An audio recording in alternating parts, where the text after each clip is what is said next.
കാണൂ പരസ്യരഹിതമായ ഏറ്റവും പുതിയ എപ്പിസോഡുകൾ.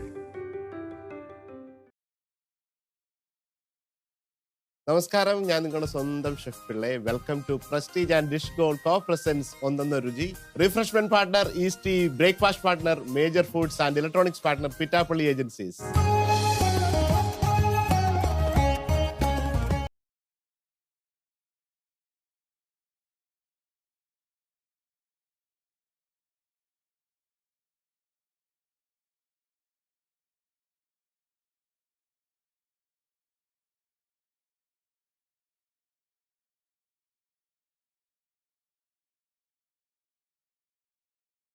ഒരു കുക്കിങ്ങിന്റെ പാറ്റേൺ നോക്കിയിട്ട് ഈ ഭാര്യമാരൊക്കെ പറഞ്ഞു കൊടുക്കുന്നുണ്ട്, മനുഷ്യ നിങ്ങൾ അതേ കണ്ട് പഠിക്കുക, ഇങ്ങനെ നടന്നാൽ മതിയോ എന്ന് ചോദിക്കുന്ന ഒരു രീതിയിലേക്ക് എത്തിയിട്ടുണ്ട്. കളിയാക്കരുത്, ചിക്കൻ സ്റ്റൂ വെക്കാനാണ് ഉദ്ദേശിക്കുന്നത്.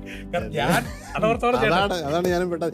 ഞാൻ കരുതി വല്ലോ അടിപൊളി സദ്യയുടെ, കാരണം ജ്യോതിഷമൊക്കെ പറഞ്ഞ് ആളുകളെ ഇങ്ങനെ സന്തോഷിപ്പിക്കുന്ന ഒരാളുടെ കയ്യിൽ നിന്ന് എന്തെങ്കിലും പുതിയ പച്ചക്കറി വിഭവം പഠിക്കാൻ നോക്കി. ചിക്കൻ സ്റ്റൂ ഞാനിത് തെരഞ്ഞെടുത്തതിന് പിന്നെ ഒരു സൈക്കോളജിക്കൽ മൂവ് പറയൂ. ഞാൻ ശരിക്കും നോൺ വെജ് കഴിക്കുന്ന ഒരാളാണ്. എവിടെങ്കിലും ഒരു ഹോട്ടലിൽ പോയി ഒരു നോൺ വെജ് ഓർഡർ ചെയ്താൽ എല്ലാവരും ഇങ്ങനെ നോക്കുന്നു, നോൺ വെജ് എന്നിട്ട് ഫേസ്ബുക്കിലൊക്കെ വേറെ ഇടാൻ വേണ്ടി പടം എടുക്കും. അപ്പൊ ഞാൻ വിചാരിച്ചു ഈ പ്രോഗ്രാമോട് കൂടി ഇനി ആ രഹസ്യമായിട്ട് പടം എടുക്കുന്ന പരിപാടിയൊക്കെ. ജ്യോതിഷമൊക്കെ പറയുന്ന ആളാണ്, ചിക്കൻ കഴിക്കും. അദ്ദേഹത്തിന് കൂടെ നിങ്ങൾക്ക് കുക്ക് ചെയ്യാൻ പോകുന്നത് ചിക്കൻ സ്റ്റൂ ആണ്. അപ്പൊ ശരി, എന്തായാലും പാചകത്തിലേക്ക്. അപ്പൊ ഞാൻ ചേട്ടന്റെ അനുഗ്രഹം ആദ്യം ചേട്ടനൊന്ന് അനുഗ്രഹിച്ചു. നമ്മുടെ അനുഗ്രഹങ്ങൾ, നിങ്ങളുടെ അനുഗ്രഹം ഇത് കഴിഞ്ഞിട്ട് കുറച്ച് അനുഗ്രഹങ്ങൾ വാങ്ങിക്കാനുണ്ട്. ആദ്യം വെളിച്ചെണ്ണ അവിടെ തടി, അതാണ് എണ്ണ കഴിക്കുക. അപ്പം വെളിച്ചെണ്ണ ഒഴിച്ചിട്ട് ഈ ഗരം മസാല ഇട്ടൊന്ന് മൂപ്പിക്കാതായിരിക്കും അല്ലേ? ശരി.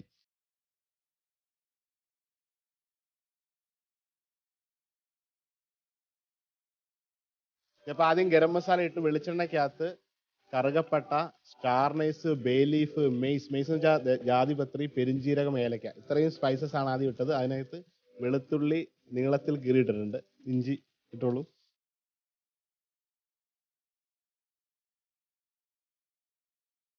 ഞാൻ വേറൊരു കാര്യം കൂടെ ചേട്ടനോട് സംശയമായിട്ട് ചോദിക്കാം.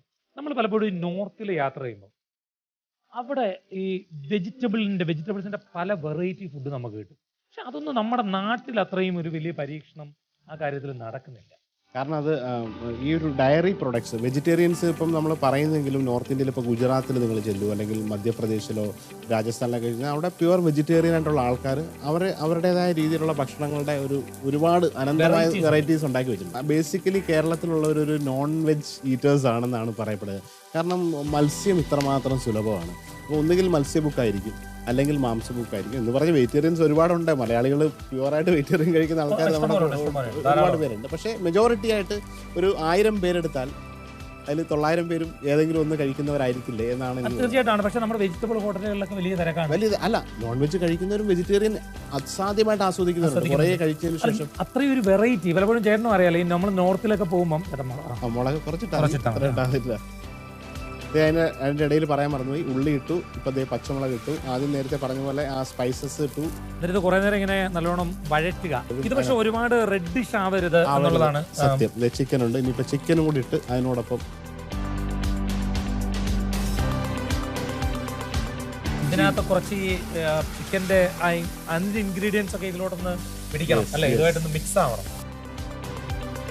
പ്രത്യേകിച്ച് ഒരു കാര്യം, ഒരു കൊല്ലം ജില്ലക്കാരാണ്. ഇപ്പൊ പലപ്പോഴും കൊല്ലം ജില്ലക്കാരെ എല്ലാരും ഓരോ കാര്യങ്ങൾ പറഞ്ഞ ഞാനും കൊല്ലമാണ്. കൊല്ലം പേര് ഇത്ര വിനയാന്യതനായ ഒരു മനുഷ്യനെ ശരിക്കും ഞാൻ പോലും അങ്ങനെയല്ല കേട്ടോ. കാരണം ഞാൻ ഒരിക്കൽ കണ്ടു, ചേട്ടനെ ആരോ ഒരാൾ വിമർശിച്ചു എന്തോ ഒരു കാര്യത്തിന്. പക്ഷെ ചേട്ടൻ എത്ര പക്വമായിട്ടാണ് അതിലൊരു മറുപടി പോലും കൊടുത്തത്. ശരിക്കും കണ്ട് പഠിക്കാനുള്ള കാര്യമുണ്ട് ചേട്ടാ. ഇത് അമ്മയിൽ നിന്നും വല്ലതും പകർന്നു കിട്ടിയാണ് ഇത്രയും ഒരു ക്ഷമയും. നമ്മള് കുറെ ഈ സോഷ്യൽ മീഡിയയിലെ ആളുകളൊക്കെ നമുക്കറിയാലോ, നല്ല കാര്യങ്ങളിലും നമ്മളെ ഒരുപാട് സപ്പോർട്ട് ചെയ്യുന്നുണ്ട്. അത് ഒന്നും അറിയാണ്ട് വിമർശിക്കുന്നവരുണ്ട്. അപ്പൊ അവരെ അതിൻ്റെതായ ഒരു രീതിയിൽ കണ്ടുവിടുക എന്നുള്ളതാണ്. കൂടുതൽ പ്രതികരിക്കാൻ പോവുക, ഈ അതിനെ വഷളാക്കാതിരിക്കുക. അപ്പൊ ആളുകൾക്ക് ചിലർ വിമർശിച്ച ആളുകൾ തന്നെ കൊടുക്കുന്നുണ്ട്. പക്ഷെ ഞാൻ പറഞ്ഞത് ചേട്ടൻ അത്രയും ക്ഷമയോടുകൂടി, എത്രയും ഒരു സഹിഷ്ണുതയോടുകൂടി കാര്യങ്ങളെ ഇത്ര സിമ്പിളായിട്ട് കാണാൻ കഴിയുന്നു എന്നുള്ളത് വലിയൊരു കാര്യമാണ്. അതിൻ്റെ ഇടയിൽ നമ്മൾ ചിക്കൻ നന്നായിട്ട് അതിൻ്റെ കളറൊക്കെ മാറി ചിക്കൻ്റെ ജ്യൂസൊക്കെ സ്റ്റൂവിലേക്ക് വന്നു തുടങ്ങി. അപ്പം പച്ചക്ക് നേരത്തെ കട്ട് ചെയ്ത് വെച്ച ബീൻസ് ആണ് ഇട്ടത്. പച്ചയിട്ടത് കാരണം അതിൻ്റെ കൂടെയുള്ള പൊട്ടറ്റോയും ക്യാരറ്റും ഇവിടെ ഹാഫ് കുക്ക് ചെയ്ത് വെച്ചിരിക്കുകയാണ്. അപ്പോൾ ചിക്കൻ പകുതി കുക്കാവുമ്പോൾ ആ ക്യാരറ്റും പൊട്ടറ്റോയും കൂടി ഇടാൻ വേണ്ടിയിട്ടാണ് അദ്ദേഹം അങ്ങനെ വെച്ചിരിക്കുന്നത്. അപ്പോൾ ചിക്കൻ ഒന്നുകൂടെ കുക്കായി കഴിഞ്ഞാൽ രണ്ടാം പാലിൽ ഇത് ചിക്കൻ ബാക്കി ചിക്കൻ സ്റ്റീവ് ചെയ്യും. അപ്പൊ അതിലേക്ക് രണ്ടാമത്തെ തേങ്ങാപ്പാൽ ഞാൻ ഒഴിച്ചോട്ടെ. നമ്മൾ രണ്ടാം തേങ്ങാപ്പാലാണ് ഇപ്പൊ ഇതിൽ ഒഴിച്ചേക്കുന്നത്. രണ്ടാം പാലിൽ തേങ്ങ ഈ ചിക്കൻ കോഴിയിറച്ചി ചെറിയ കഷ്ണമായിട്ട് കട്ട് ചെയ്താണ്. അപ്പോൾ രണ്ടാം പാലിൽ ഈ ചിക്കൻ വെന്ത് വരുന്ന സമയത്ത് ഈ പൊട്ടറ്റോയും ക്യാരറ്റും ഇടും. അത് കഴിഞ്ഞിട്ട് ഒന്നാം പാലിട്ട് നമ്മൾ സെറ്റാക്കി എടുക്കും. അപ്പോൾ അദ്ദേഹത്തിൻ്റെ റെസിപ്പിയൊക്കെ നമുക്ക് എഴുതി അയച്ചു തന്നിട്ടുണ്ടായിരുന്നു എന്തൊക്കെ. അപ്പോൾ അതിൻ്റെ മെത്തേഡ് സഹിതമാണ് ഇന്ന ഇൻഗ്രീഡിയൻസ് ഫസ്റ്റ് ഒന്ന് ഇതൊക്കെ എവിടെ നിന്ന് റിസർച്ച് ചെയ്ത് എടുത്തു എന്നാണ് എനിക്ക് അറിയേണ്ടത്. അത് ചോദിക്കണം. അതെന്തായാലും കണ്ടിട്ട് ഒരു പ്രൊഫഷണൽ വേയിലാണ് ആ റെസിപ്പിയും മെത്തേഡൊക്കെ ഒരു വീട്ടുകാരൻ. ഞാനൊരു ഭയങ്കര ഭക്ഷണ പ്രേമിയാണ്. ഞാൻ കുറെ കാലം കൊണ്ട് ചിക്കൻ ചുക്ക എന്ന് പറഞ്ഞൊരു സാധനം കഴിച്ചു. ചിക്കൻ ചുക്ക അതൊരു ശരിക്കും അതൊരു ചെട്ടിനാട് തമിഴ്നാട് അവർ കൊണ്ടുവന്ന ഒരു ചുക്ക പൊടി എന്ന് പറഞ്ഞിട്ടൊരു പൊടിയാണ്. അപ്പോൾ പെരുംജീരകവും കുരുമുളകൊക്കെയാണ് അതിൻ്റെ ഒരു മെയിൻ ഇൻഗ്രീഡിയൻറ്റ്. അത് നല്ല അസ്വാദ്യമായിട്ടുള്ളൊരു സ്റ്റാർട്ടർ ഡിഷാണ്.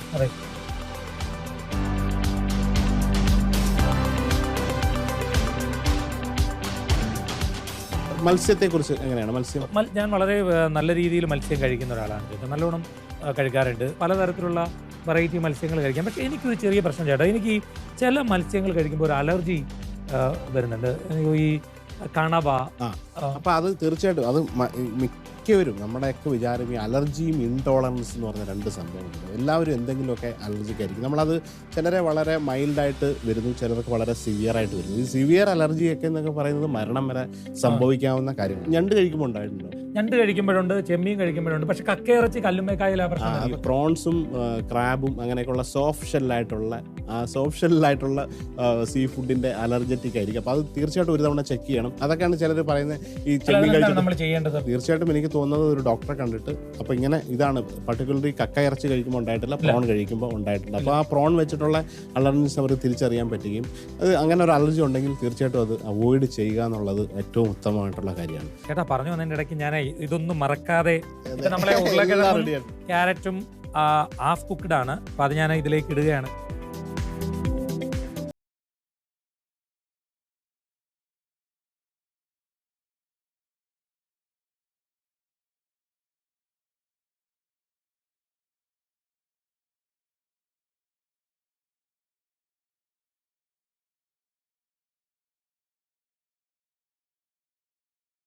ആദ്യം ടേസ്റ്റ് ചെയ്യുന്നു എന്നുള്ളത് എന്നെ സംബന്ധിച്ചിടത്തോളം എൻ്റെ ലൈഫിലെ ഏറ്റവും വലിയൊരു അച്ചീവ്മെന്റ് ആയിട്ട് ഞാൻ കാരണം ഭക്ഷണ രാജാവാണ്.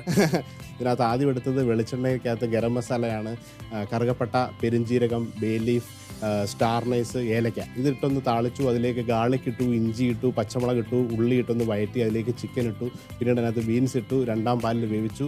പിന്നീട് ഒന്ന് ചിക്കൻ വെന്ത് കഴിഞ്ഞിട്ട് ക്യാരറ്റും ഉരുളക്കിഴങ്ങും വേവിച്ചതിട്ട് ഒന്നാം പാൽ ഒഴിച്ച് കുരുമുളക് ഇട്ട് പച്ച വെളിച്ചെണ്ണ ഒഴിച്ച് കറിവേപ്പില ഇട്ട് താളിച്ച് സ്റ്റൂ റെഡിയായി. എന്തായാലും എനിക്ക് വളരെ സന്തോഷം തോന്നിയ കാര്യം ഈ ചില കാര്യങ്ങൾ നമുക്ക് നിയമപരമായി മാറുന്നു എന്നുള്ളത് പോലെ എനിക്കിനി ധൈര്യമായി എവിടെയും പോയി ചിക്കൻ കഴിക്കാം, അതെ മട്ടൻ കഴിക്കാം, എന്തും കഴിക്കാം. അപ്പൊ ചേട്ടനൊന്ന് ടേസ്റ്റ് ചെയ്ത് നോക്കിയിട്ട് ഒരു അഭിപ്രായം പറഞ്ഞാൽ ഞാൻ കൃതാർത്ഥനായി. ആ കളർ കാണുമ്പോൾ തന്നെ അറിയാം ആ ഒരു തേങ്ങാപ്പാൽ കറക്റ്റായിട്ട് വന്നിട്ടുണ്ട്. അതിൻ്റെ ചിക്കൻ്റെ വെളിച്ചെണ്ണയും ചിക്കൻ്റെ നെയ്യൊക്കെ തെളിഞ്ഞ് വളരെ ലൈറ്റ്ലി സ്പൈസ്ഡ് ചിക്കൻ സ്റ്റൂ ആണ്. ആ വെജിറ്റബിളൊക്കെ സത്യമായിട്ട് നന്നായിട്ടുണ്ട്. അപ്പം ഈ ഒന്നൊന്ന രുചിയിൽ വന്ന് ഹരി പത്തനാപുരം എന്ന് പറയുന്നത് നിങ്ങൾക്ക് എല്ലാവർക്കും അറിയാം. ഞാൻ പേഴ്സണലി ഹരിച്ചേട്ടൻ എന്നൊക്കെ പറയുന്നത് ഞങ്ങൾ കൊല്ലംകാരാണ് കേട്ടോ, അതുകൊണ്ട് എൻ്റെ ഒരു സ്നേഹം വേറെ ഉണ്ട്. അപ്പോൾ അദ്ദേഹം വന്ന് നിങ്ങൾക്കൊരു ചിക്കൻ സ്റ്റൂ ഉണ്ടാക്കി തന്ന അതിൽ വളരെയധികം നന്ദി. Thank you so much. ഇത് വന്നത് കൂടാണ്ട് നമുക്കൊരു സ്പെഷ്യൽ ഗിഫ്റ്റ് കൂടെ ഉണ്ട്. അല്ല ഒരു സംശയം, ഇത് നല്ലതായതുകൊണ്ടാണോ? അല്ല, അത് അല്ലെങ്കിൽ നമ്മൾ പക്ഷെ നല്ലതാണല്ലോ ഇവിടെ വന്നു കഴിഞ്ഞാൽ. അപ്പോൾ ആ ഒരു സന്തോഷത്തോടെ പങ്കുവെക്കുന്നു. അപ്പോൾ താങ്ക് യു സോ മച്ച്. എനിക്ക് ഇവിടെ വരാൻ കഴിഞ്ഞതിലും ഒരു പ്രോഗ്രാമിൽ പ്രത്യേകിച്ച് ചേട്ടനോടൊപ്പം ഇങ്ങനൊരു പ്രോഗ്രാമിൽ പങ്കെടുക്കാൻ കഴിഞ്ഞതിൽ ഒരുപാട് സന്തോഷം. ഒരുപാട് നന്ദി. Thank you. ഇത് പ്രസ്റ്റീജിൻ്റെ ഒരു ഫ്ലിപ്പ് ഓൺ കുക്കറാണ്. അപ്പം ചിക്കൻ സ്റ്റൂ അല്ലെങ്കിൽ മട്ടൺ സ്റ്റൂവോ ബീഫ് സ്റ്റൂവോ കാണാൻ വീട്ടിൽ ഉണ്ടാക്കുവാണെങ്കിൽ ശരി. Okay, thank you so much. നമസ്കാരം. ദേ ഒരു പുതിയൊരു റെസിപ്പി. നമുക്കെല്ലാവർക്കും മോരുകറി ഇഷ്ടമാണ്. പക്ഷേ ഈ മോരുകറിക്ക് ഒരു പ്രത്യേകതയുണ്ട്. ഇത് തൈര് മുളക് ചേർത്ത കൊണ്ടാട്ടം മോര് കുളമ്പാണ്. അപ്പോൾ നമുക്ക് വളരെ വേഗത്തിൽ എളുപ്പത്തിൽ ഉണ്ടാക്കാവുന്ന ഒരു ഉഗ്രൻ സൈഡ് ഡിഷാണ്. ചോറിൻ്റെ കൂടെ അസാധ്യമായ രുചി. അപ്പോൾ അതിന് വേണ്ടത് തേങ്ങ, വെളുത്തുള്ളി, ജീരകം, മഞ്ഞൾപ്പൊടി ചേർത്ത് നല്ല മഷി പരുവത്തിൽ അരച്ചെടുക്കണം. ഇത് നമ്മളങ്ങനെ കുറച്ച് തേങ്ങ, കാമുറി തേങ്ങയും കുറച്ച് ജീരകവും മഞ്ഞൾപ്പൊടിയും വെളുത്തുള്ളിയും ചേർത്ത് അരച്ച് വെച്ചിട്ടുണ്ട്. ഇനി ഈ അരപ്പ് ആദ്യം ഒഴിച്ച് അതിലേക്ക് തൈരുമായിട്ട് മിക്സ് ചെയ്ത് വെക്കും. നല്ല കട്ട തൈരാണ് ഇതിന് വേണ്ടത്. തൈരും അരപ്പും അതിലേക്ക് പച്ചമുളക് നല്ല നീളത്തിൽ അങ്ങ് കീറുകയാണ്. കുറച്ച് കറിവേപ്പില, ആവശ്യത്തിന് ഉപ്പിട്ട് നന്നായിട്ടൊന്ന് മിക്സ് ചെയ്ത്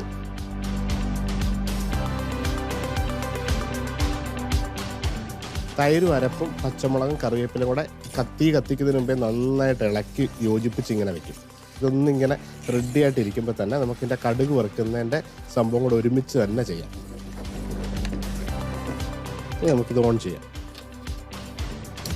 തിളച്ച് പൊട്ടാതെ ഈ തൈര് ചേർത്ത ഒന്നുകിൽ കാളൻ നമ്മൾ ഉണ്ടാക്കുമ്പോൾ ഒരുപാട് കുറുക്കിയെടുക്കും. അല്ലാതുള്ളത് തൈരൊന്ന് ചൂടായി തട്ടി വരുന്ന പരുവത്തിൽ നമ്മൾ കടുക് വറുത്തെടുക്കുകയാണ് ചെയ്യുക. അപ്പം അതിനായിട്ട് നമ്മൾ കടുക് വറുക്കാനും പാൻ റെഡിയാക്കി വെക്കുകയാണ്. അതിന് കുറച്ച് ചുമന്നുള്ളി വട്ടത്തിൽ നൈസായിട്ട് അരിഞ്ഞെടുക്കും. ഒരു മോരുകറി ഉണ്ടാക്കാൻ ഇത്രയും സമയം കുറച്ച് മതി എന്നുള്ളത് കാരണം നമ്മൾ ഈ ഒരു മസാല ഒന്ന് തൈരും ആ തേങ്ങയുടെ അരപ്പൂടെ ഒന്ന് ഒരു തിള വരുന്ന സമയത്ത് തന്നെ നമുക്ക് കടുകും വറുത്ത് കഴിഞ്ഞാൽ ഈ മോരുകറി വളരെ വേഗത്തിൽ താളിച്ച മോരുകറിയാണ്. അതിൻ്റെ ഒരു പ്രത്യേക ഫ്ലേവർ എന്ന് വെച്ചാൽ ഈ ഒരു തൈര് മുളകാണ്. കൊണ്ടാട്ടം മുളക് എന്ന് പറയും, നമുക്ക് എല്ലായിടത്തും കിട്ടും. തൈരിനകത്ത് മുക്കി വെയിലത്തിട്ട് ഉണക്കിയ മുളകാണ്. ഇതിനൊരു പ്രത്യേക സ്വാദാണ്. ഇതല്ലാതെ ഫ്രൈ ചെയ്ത് ചോറിൻ്റെ കൂടെ സൈഡിലൊക്കെ വെച്ച് കഴിക്കാനും നമുക്ക് രസമാണ്. പക്ഷേ ഈ തൈര് മുളക് ചേർത്ത മോരുകറി അതിലും സ്വാദാണ്. അപ്പോൾ ഇതിൻ്റെ കടുക് വറുക്ക് നമുക്ക് നോക്കാം. പാൻ ചൂടായിട്ട് ലേശം വെളിച്ചെണ്ണ ഒഴിക്കുക. എണ്ണ ചൂടാകുമ്പോൾ കുറച്ച് കടുക് ഇട്ട് കൊടുക്കാം.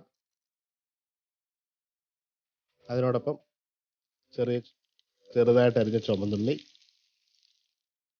വത്തൽമുളക്, കറിവേപ്പില, അതിനോടൊപ്പം തൈര് മുളക്.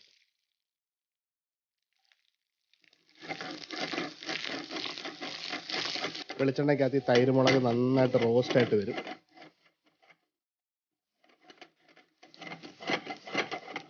ചെറിയ ഉള്ളി നല്ലപോലെ ഫ്രൈ ആയിട്ട് വരുമ്പോൾ ഇതേ മുളക് അത് റോസ്റ്റായിട്ട് അതിൻ്റെ വലിപ്പം നന്നായിട്ട് ഇതേ വന്നു.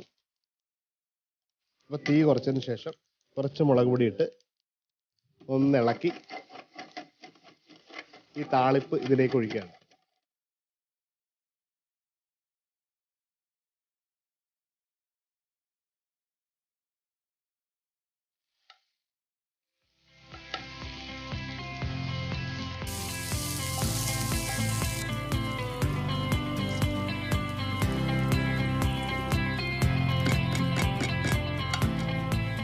വളരെ വേഗത്തിൽ ഉണ്ടാക്കാൻ പറ്റിയ ഒരു തൈര് കറിയാണ് ഇത്. കൊണ്ടാട്ടം മോര് കുളമ്പെന്നാണ് എൻ്റെ പേര്. ഇത് തമിഴ്നാട്ടിലൊക്കെ വളരെ പലരും തമിഴ്നാട്ടിലൊക്കെ തൈരുമുളക് താളിച്ച് മോരിനകത്തിടുന്നതാണ്. നമ്മുടെ ഒരു പുളിശ്ശേരി മോഡലിനകത്ത് കുറച്ച് തൈരുമുളക് ചേർത്താണ്. അപ്പോൾ ഇതിനൊരു അസാധ്യമായ ടേസ്റ്റാണ്. ഈ തൈരുമുളക് ഓൾറെഡി ഉപ്പൊക്കെ ഇട്ട് തൈരിനകത്ത് ഉണക്കിയെടുത്തതാണ്. അപ്പോൾ അതിനകത്ത് നമ്മൾ തേങ്ങ, ജീരകം, വെളുത്തുള്ളി നല്ല മഷി പോലെ അരച്ച് തൈരും പച്ചമുളകും എല്ലാം കൂടെ മിക്സ് ചെയ്ത് ഒന്ന് ചൂടാക്കി വെളിച്ചെണ്ണയ്ക്കകത്ത് കടുക്, ചുമന്നുള്ളി, വത്തൽമുളക്, കറിവേപ്പില, തൈര് മുളക് ഒന്ന് വഴറ്റി ലേശം മുളക് പൊടി ഇട്ട് താളിച്ചൊഴിക്കുക.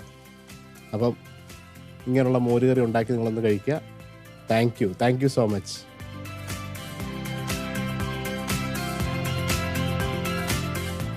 ഹായ്, എൻ്റെ പേര് മാനസ ദിവീഷ്. എൻ്റെ സ്വദേശം കാസർഗോഡാണ്. അപ്പോൾ ഇന്ന് ഞാൻ ഉണ്ടാക്കാൻ പോണത് ഒരു ഈവനിങ് സ്നാക്സ് ആണ്. കുട്ടികൾക്കൊക്കെ ഇഷ്ടപ്പെടുന്ന എഗ്ഗ് ലോലിപോപ്പാണ് ഇന്ന് ഞാൻ ഉണ്ടാക്കാൻ പോകുന്നത്. എങ്ങനെയാണ് ഉണ്ടാക്കുന്നതെന്ന് നമുക്ക് നോക്കാം. അപ്പോൾ ഉണ്ടാക്കാനായിട്ട് ആദ്യമായിട്ട് നമുക്ക് ഇതുപോലെ ഒരു ബൗള് വേണം. അതിലേക്ക് ഒരു 4 മുട്ട ഇതുപോലെ പുഴുങ്ങി ഉടച്ച് വെച്ചേക്കണെയാണ്. നന്നായിട്ട് ഒന്ന് ഗ്രേറ്റ് ചെയ്ത് വെച്ചിട്ടുള്ള 4 മുട്ട നമുക്ക് ഇതിലേക്ക് ആഡ് ചെയ്ത് കൊടുക്കാം. പിന്നെ നമുക്ക് വേണ്ടുന്നത് ഒരു സവാളയാണ്. അതും ഇതുപോലെ ചെറുതായിട്ട് അരിഞ്ഞു വെച്ചിട്ടുള്ള ഒരു സവാള. പിന്നെ നമുക്ക് വെളുത്തുള്ളി വേണം, ചതച്ച് വെച്ചിട്ടുള്ളത് ഒരു ഇത്തിരി മതി, ഒരു സ്പൂണൊക്കെ മതി. പിന്നെ നമുക്ക് ഇത്തിരി ഇഞ്ചി വേണം. പിന്നെ ഒരല്പം മല്ലിയില. പിന്നെ വേണ്ടുന്നത് നമുക്ക് അത്യാവശ്യം പൊടികളാണ്. അതിനാദ്യം നമ്മൾ ഗരം മസാല, ഒരു 1/4 ടീസ്പൂൺ ഗരം മസാല ആഡ് ചെയ്യാം. ഒരു 1/4 ടീസ്പൂൺ മഞ്ഞൾപ്പൊടി. പിന്നെ ഇത് പെരുംജീരകം പൊടിച്ചതാണ്. അപ്പം അത് നമ്മളൊരു 1/4 ടീസ്പൂൺ കൂടി ആഡ് ചെയ്ത് കൊടുക്കാം. ആവശ്യത്തിന് ഉപ്പ് ചേർക്കാം. പിന്നെ നമ്മുടെ എരിവിന് ആവശ്യമായിട്ടുള്ള മുളക് പൊടി ചേർക്കാം. ചില കുട്ടികൾക്ക് എരിവ് അധികം വേണ്ട, അപ്പം അതിനനുസരിച്ച് നമുക്ക് ചേർത്ത് കൊടുക്കാം. ആവശ്യത്തിന് മൈദ, ആ ബാറ്റർ ഒന്ന് നല്ല കട്ടിയായി കിട്ടാൻ വേണ്ടിയിട്ട് ആവശ്യത്തിന് മൈദപ്പൊടി ഇട്ട് കൊടുക്കാം. അപ്പം അത് നമ്മുടെ ആ ഒരു കൂട്ട് ഒന്ന് മിക്സ് ചെയ്തെടുക്കാൻ ആവശ്യമായിട്ടുള്ള മൈദപ്പൊടി ചേർക്കാം. ഇനി ഫൈനലായിട്ട് നമുക്ക് ചേർക്കാനുള്ളത് ഇത്തിരി കുരുമുളകാണ്. അപ്പം അതും ഈ പറഞ്ഞതുപോലെ ആവശ്യത്തിന് എരിവ് അനുസരിച്ചിട്ട്, കുട്ടികളുടെ എരിവ് നമുക്കറിയാലോ, അപ്പോൾ അതിനനുസരിച്ചിട്ട് നമുക്ക് ചെയ്ത് കൊടുക്കാം. ഇനി വേണ്ടുന്നത് ഇതെല്ലാം ഒന്ന് മിക്സ് ചെയ്തിട്ട് നമ്മളുടെ ആ ഒരു ബോൾ ഷേപ്പിൽ വരുന്ന പാകത്തിലേക്ക് നമ്മളൊന്ന് മിക്സ് ചെയ്തെടുക്കണം.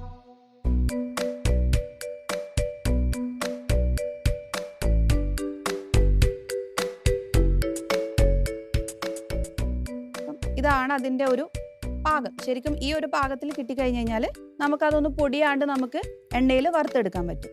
ഇതെല്ലാം ഒന്ന് ബൗളാക്കിയിട്ട് നമ്മുടെ റസ്ക് പൊടിച്ച് വെച്ചിട്ടുണ്ട്. അപ്പോൾ റസ്ക് പൊടി പിന്നെ മുട്ടയുടെ ഇതിലും കൂടി ഒന്ന് കുഴച്ചെടുത്തിട്ട് നമുക്ക് എണ്ണയിൽ വറുത്തെടുക്കാം. നമുക്കിതുപോലെ ഓരോന്നും ഒരു കുഞ്ഞു കുഞ്ഞു ബൗളാക്കിയിട്ട് എടുക്കാം.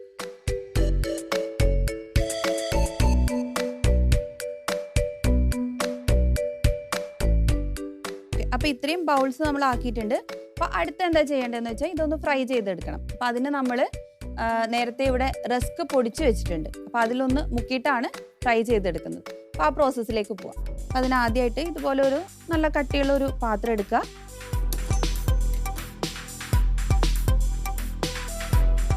അപ്പോൾ പാത്രം ചൂടാവട്ടെ. ആ സമയത്ത് നമുക്ക് ഒരു മുട്ട ഇതുപോലെ അടിച്ചെടുക്കണം. വേറെ ഒന്നും ആഡ് ചെയ്യേണ്ട കാര്യമില്ല, വെറും മുട്ട മാത്രം ഒന്ന് അടിച്ചെടുക്കാൻ മതി. അപ്പോൾ ഇനി ഇതിലേക്ക് എണ്ണ ഒഴിച്ചു കൊടുക്കുക. എണ്ണ ചൂടാണ് ഒരു സമയം കൊണ്ട് നമുക്കിത് മുട്ടയിൽ ആദ്യം ഒന്ന് മുക്കിയെടുക്കാം.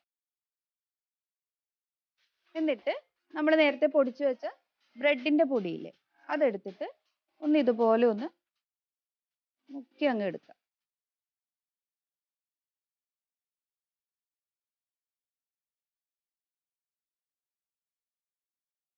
കടകളിൽ നമ്മളിങ്ങനെ വേറെ പർച്ചേസ് ചെയ്തെടുക്കേണ്ട സാധനങ്ങളൊന്നുമില്ല.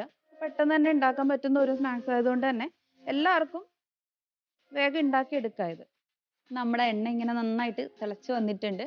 നമ്മുടെ എഗ്ഗ് ബോൾസും ഇവിടെ ഇങ്ങനെ റെഡി ആയിട്ടുണ്ട്. അപ്പോൾ നമുക്കത് ഇനി എണ്ണയിലിട്ടിട്ട് നന്നായിട്ടൊന്ന് ഫ്രൈ ചെയ്തെടുക്കാം. ഈ ചെറിയ തീയിലിട്ട് ഫ്രൈ ചെയ്താൽ മതി കേട്ടോ, അല്ലെങ്കിൽ അതിങ്ങനെ പൊട്ടിപ്പോവും. എഗ്ഗ് തന്നെ വേണമെന്നില്ല, നമുക്കിപ്പം ചിക്കൻ കൊണ്ട് ചെയ്യണമെന്നുണ്ടെങ്കിൽ ചിക്കൻ ഇട്ട് നമുക്ക് ചെയ്യാം. അതല്ല വെജിറ്റേറിയൻസിനൊക്കെ ആണെങ്കിൽ നമുക്കിത് ഉരുളക്കിഴങ്ങൊക്കെ വെച്ചിട്ട് സെയിം ഇതേ രീതിയിൽ തന്നെ നമുക്കത് ചെയ്തെടുക്കാം. പക്ഷെ ഇവിടെ നമ്മളൊന്ന് ശ്രദ്ധിക്കണം, കാരണം എന്ന് വെച്ചാൽ ഇത് പൊട്ടിപ്പോവാൻ ചാൻസ് ഉണ്ട്.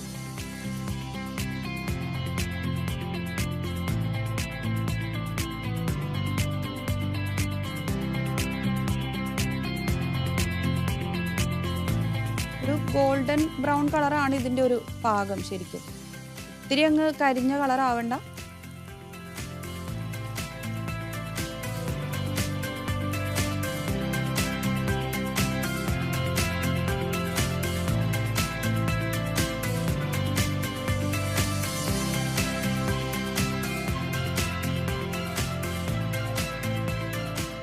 കണ്ടില്ലേ, ഇതാണ് ഒരു കറക്റ്റ് ഇതിൻ്റെ ഒരു പാകം. ഈ ഒരു സമയത്ത് തന്നെ നമ്മൾ മാക്സിമം ഇത് എടുക്കാൻ ശ്രദ്ധിക്കണം.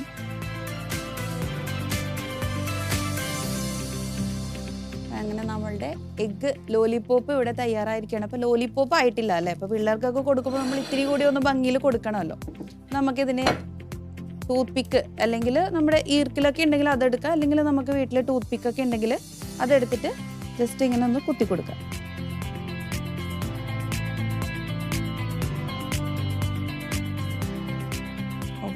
ഓക്കെ, അപ്പം നമ്മളുടെ എഗ്ഗ് ലോലിപോപ്പ് ഇവിടെ തയ്യാറായിരിക്കുകയാണ്. വെറും ഒരു 10 മിനിറ്റിൻ്റെ കാര്യമേ ഉള്ളൂ. പെട്ടെന്ന് പിള്ളേരൊക്കെ വരുമ്പോൾ നമുക്ക് പെട്ടെന്ന് ഉണ്ടാക്കി കൊടുക്കാൻ പറ്റുന്ന ഒരു അടിപൊളി ഡിഷാണ്. അപ്പം എല്ലാവരും ട്രൈ ചെയ്യണം. ഓക്കെ, ഹലോ, എല്ലാം റെഡിയായി അല്ലേ? എല്ലാം റെഡിയായി. ഇന്ന് ഉണ്ടാക്കിയത് എഗ്ഗ് ലോലിപോപ്പാണ്. കണ്ടാൽ തന്നെ അറിയാം കുട്ടികൾക്ക് വേണ്ടിയിട്ടുള്ള സ്പെഷ്യലായിട്ട് ഉണ്ടാക്കിയതാ. സ്നാക്സ് ആണ്. ഞാൻ കാസർഗോഡ്.